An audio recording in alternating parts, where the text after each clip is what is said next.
आप सभी को प्रभु यीशु मसीह के मधुर नाम में जय मसीह की। मैं पास्टर सुरेंद्र बांधव आज कुछ बातें हम आपसे करना चाहते हैं।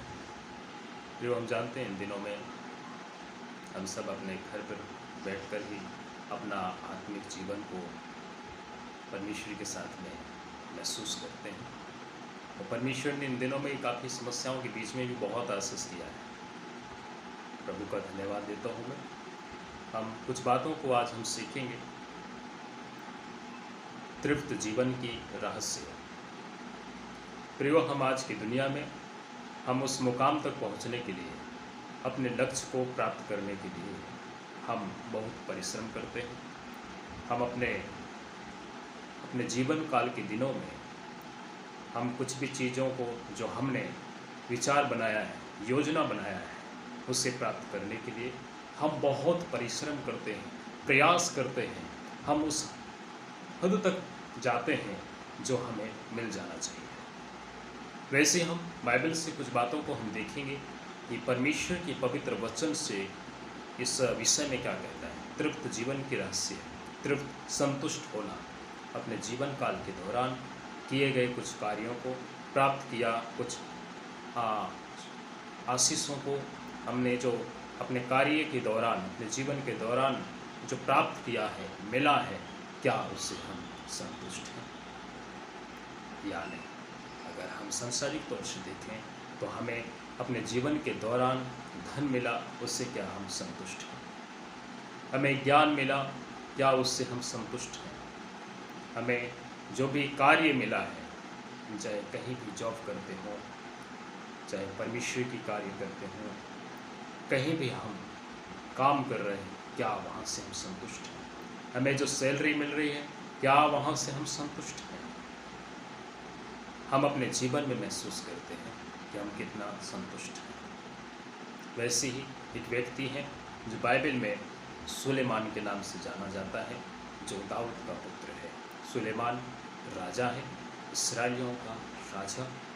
और ये व्यक्ति अपने जीवन के दौरान जो कुछ हासिल किया, अपने बलबूते से, अपने परिश्रम से, परमेश्वर की आशीषों से, उससे ये व्यक्ति कैसा महसूस करता है।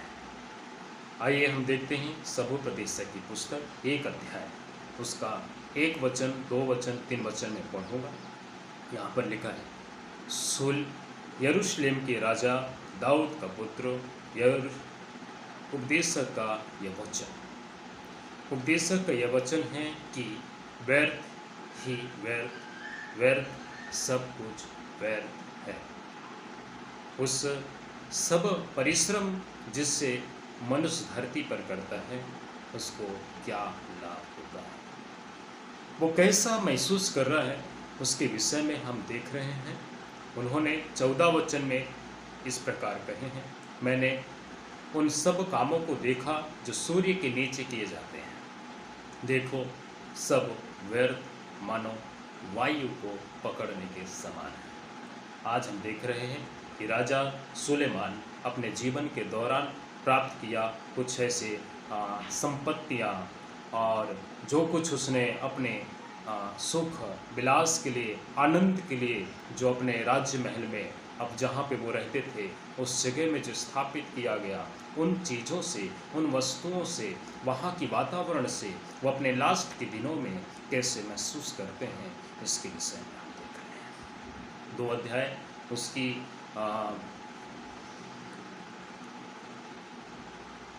3 वचन में इस प्रकार लिखा हुआ है, 3 और 4 में। 4 वचन में पढ़ूंगा, मैंने बड़े बड़े काम किए, मैंने अपने लिए घर बनवाया, अपने लिए दाग की बारियां लगवाई। यहाँ पर राजा सुलेमान कहते हैं कि अपने लिए उन्होंने बड़ा बड़ा काम किया और दाग की बारियां लगाई, और अपने लिए बाग लगवाया, उनमें भांति भांति के फलदायी वृक्ष लगाए।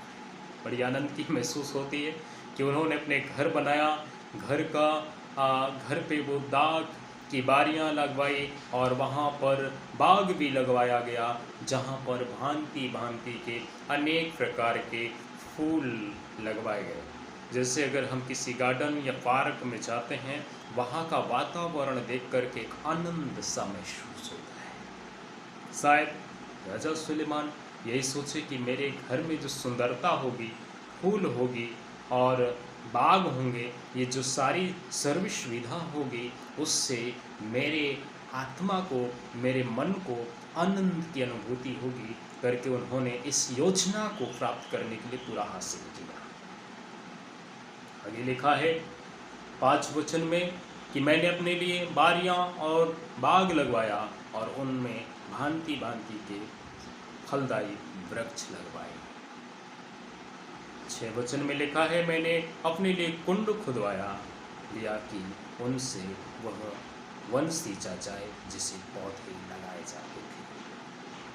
प्रियो, यहाँ पर ये भी चिंता कर रहा है कि जो उसने पानी की व्यवस्था के लिए वहाँ पर एक कुंड का भी व्यवस्था उसने किया है। 7 वचन में लिखा है मैंने दास और दासियाँ मोल ली और मेरे घर में मैंने अपने लिए कुंड खुदवाया। मैंने दास और दासियाँ मोल ली और मेरे घर में दास भी उत्पन्न हुए और जितने मुझसे पहले यरूशलेम में थे उनसे अधिक गाय बैल और भेड़ बकरियों का स्वामी भी बना। बहुत अद्भुत बात है कि यरूशलेम से भी अधिक बड़ा एक धनवान स्वामी भी बना और दास और दासियाँ उसके घर के काम के लिए वहाँ पर उन्होंने दास दासियों को मोल लिया और वो दास दासियाँ वहीं पर रहते थे, उनसे भी दास उत्पन्न हुए। ये सब अपने आनंद की महसूस के लिए, अपना जीवन को एक आनंद के साथ में, वातावरण के साथ में आगे बढ़ने के लिए और एक अच्छा अनुभव प्राप्त करने के लिए वो सब ये कर रहे हैं। यहाँ पर लिखा है 8 वचन में मैंने चांदी और सोना और राजाओं और प्रांतों की बहुमूल्य पदार्थों का भी संग्रह किया। मैंने अपने लिए गवैयों और गाने वालियों को रखा और बहुत सी कमानियाँ भी जिनसे मनुष्य खुश पाते हैं अपनी कर ली।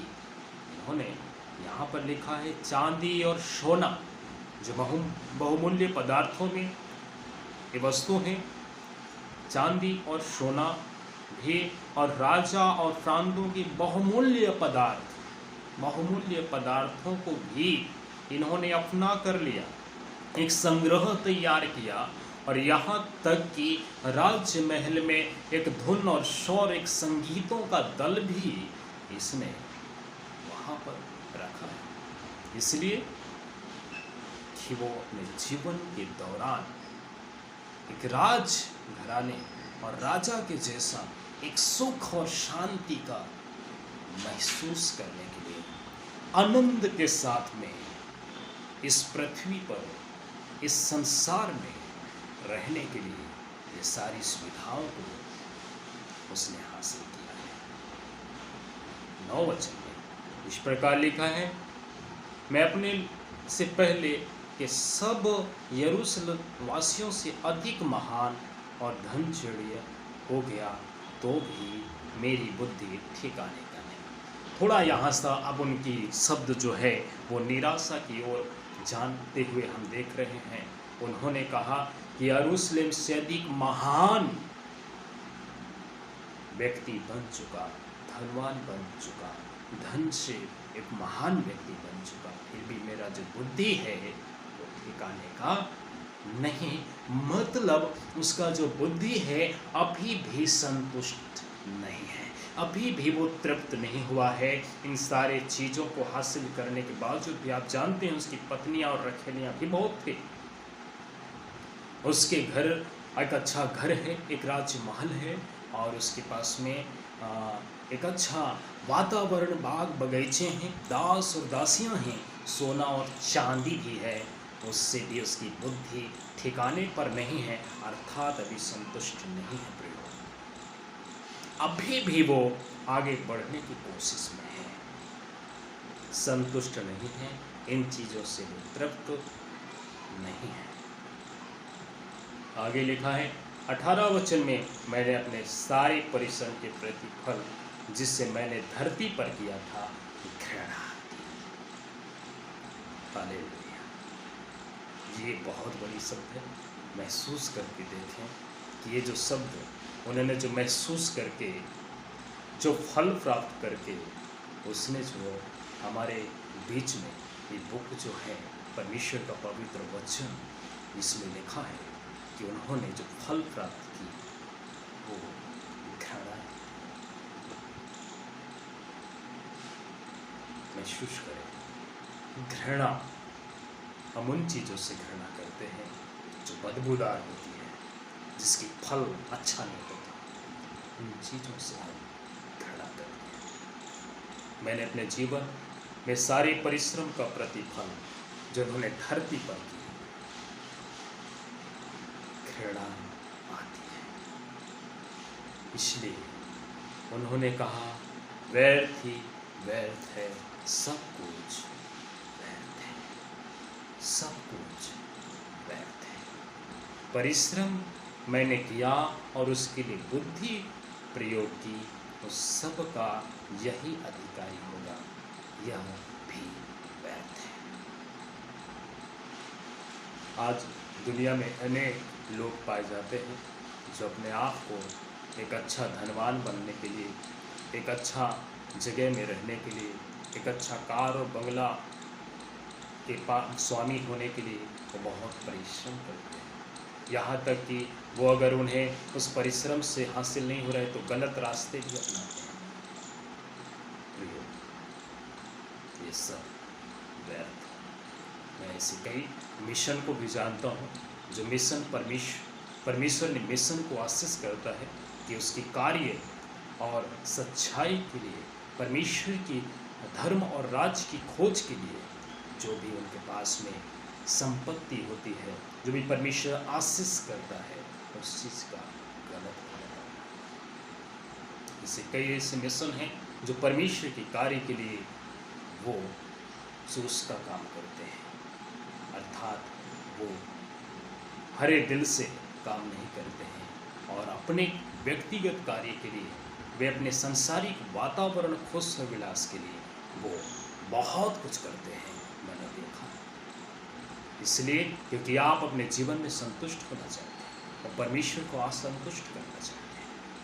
प्रियो, आज हमें महसूस करना है एक राजा जो बहुत पराक्रमी राजा था, उसके पास में सब कुछ है, सोना चांदी गाय बैल, यहाँ तक कि सारे अधिक वहाँ की सारे राजाओं से भी वो बहुमूल्य पदार्थों को भी अपने जगह में संग्रह कर चुका था। घर है, दास उदासियाँ हैं, पत्नियाँ भी हैं, बहुत अधिक पत्नियाँ रखियाँ हैं। अंत में क्या बोल रहे हैं, इसका फल से दुर्गंध आता है। जो फल प्राप्त किया उससे घृणा आती है। क्यों? क्योंकि आप और मैं बाइबल के वचनों को हम नहीं समझते हैं, इसलिए हम संसारिक वातावरणों में हमें खुशबू आती है। पर अगर हम जिस दिन प्रभु यीशु मसीह के कार्यों को पूरा करने के लिए तैयार हो जाएंगे, जिस दिन हम अपने जीवन को प्रभु के लिए समर्पित कर देंगे, उस दिन सुलेमान के समान हमें इन सारी वस्तुओं से घृणा आएगी। ये महसूस करके उन्होंने कहा है हम अपने जीवन में इन्हीं आनंद के साथ में रहने के लिए हम कुछ भी करते हैं।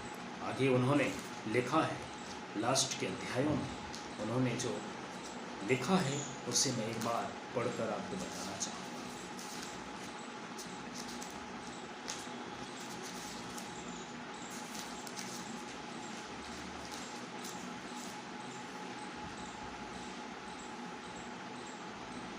11 वचन का 9, 11 अध्याय का 9 वचन। हे जवान, अपनी जवानी में आनंद कर और अपनी जवानी की दिल में मगन हो। अपनी मनमानी कर और अपनी आँखों की दृष्टि के अनुसार चल, परंतु ये जान रख कि इन सब बातों के विषय में तेरा न्याय होगा। हालेलुया। यहाँ पर लिख रहा है कि तेरा न्याय होगा। न्याय होना निश्चित है अगर हम परमेश्वर के कार्य को सही रीति से करें। हम अधिक सुख और शांति और संसारिक वातावरणों में अपने जीवन को अधिक गुजारने की कोशिश करते हैं। न्याय होगा, सच्चाई, इससे हमें कोई नहीं टाल सकता। न्याय होगा। आगे लिखा है 12 अध्याय के 1 वचन में, अपनी जवानी के दिनों में अपने सृजनहार को स्मरण रख, इससे पहले की विपत्ति के दिन पर वे वर्ष आए जिससे तू कहे कि मेरा मन इनमें नहीं लगता। और 7 वचन में इस प्रकार लिखा है, तब मिट्टी ज्यों की त्यों मिट्टी में मिल जाएगी और आत्मा परमेश्वर के पास लौट जाएगी। प्रियो, राजा सुलेमान जो महसूस किया संसारिक स्वभावों को अंत के दिन में वो तुच्छ जाना। संसार के सारे महान पद प्रतिष्ठित व्यक्ति संसार के हरेक विचारों को, आनंद की अनुभूति को जिन्होंने महसूस किया उसे तुच्छ जाना। यही एक सच्चाई है। अंत के दिनों में वे अपने सारे बुरे कर्मों से पछताया और वे अपनी जवानी के दिनों में सृजनहार परमेश्वर को स्मरण नहीं किया। इसलिए चेतावनी दे रहा है कि हमें अब स्मरण करना है, क्योंकि न्याय निश्चित है। वो प्रभु यीशु मसीह यहाँ पर लिखा है कि ये जो मिट्टी ज्यों का त्यों मिट्टी मिल जाएगी और आत्मा परमेश्वर के पास लौट जाएगी। इसीलिए प्रभु यीशु मसीह से दुनिया में आया कि हमें बचाने के लिए, हमें छुड़ाने के लिए, हमें इस संसार के सारे पापमय जीवन से आजाद करने के लिए। इसलिए प्रियो, हम आज इस सुलेमान के साथ में अपने आप में महसूस करें कि हम अपने जीवन से जो कुछ प्राप्त करना चाहते हैं, क्यों? क्योंकि हम परमेश्वर को दर्जा न दे करके हम अपने जीवन के आनंद और खुशियों में ज़्यादा दर्जा देते हैं, ज़्यादा हम उसे समय देते हैं, अधिक लगाव रखते हैं। परमेश्वर की कार्य के लिए हम चुन करके छोटा सा समय निकालते हैं। न्याय होगा। अपने आप को जांचें। प्रभु आपको आशीष करे। आमीन।